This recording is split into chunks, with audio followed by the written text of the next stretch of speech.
The Forbidden City was a place where fashion made a statement. No one made a bigger statement than Empress Dowager Cixi, the powerful ruler of the Qing dynasty.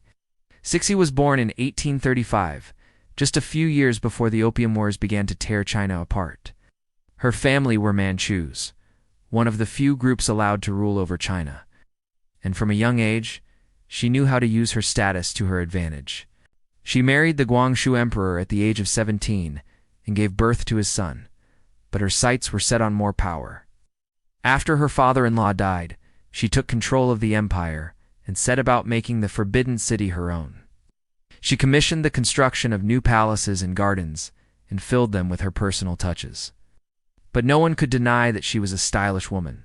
Her fashions were a mix of traditional Chinese and Western styles, often with a twist. She loved to incorporate bold colors and patterns into her outfits, as well as jewelry and other accessories.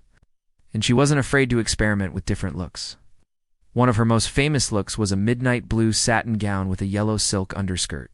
The gown was embroidered with flowers and vines in gold and silver thread, and she paired it with a matching blue jacket and a yellow satin hat. The look was both elegant and powerful, and it became one of her signature styles. She also loved to wear robes made of precious materials like mink and sable.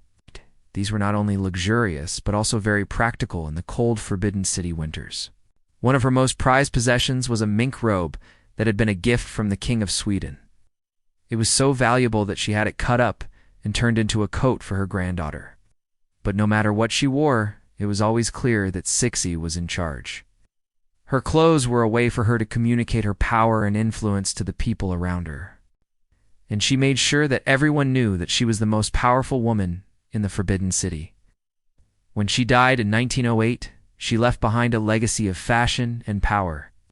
Her granddaughter would go on to become one of China's last empresses, and she, too, would make a statement with her style. So next time you're in the Forbidden City, keep an eye out for the fashion. You never know what treasures you might find. Thanks for watching. If you want to learn more about the Forbidden City, check out our other videos. We have a whole playlist dedicated to the Qing dynasty.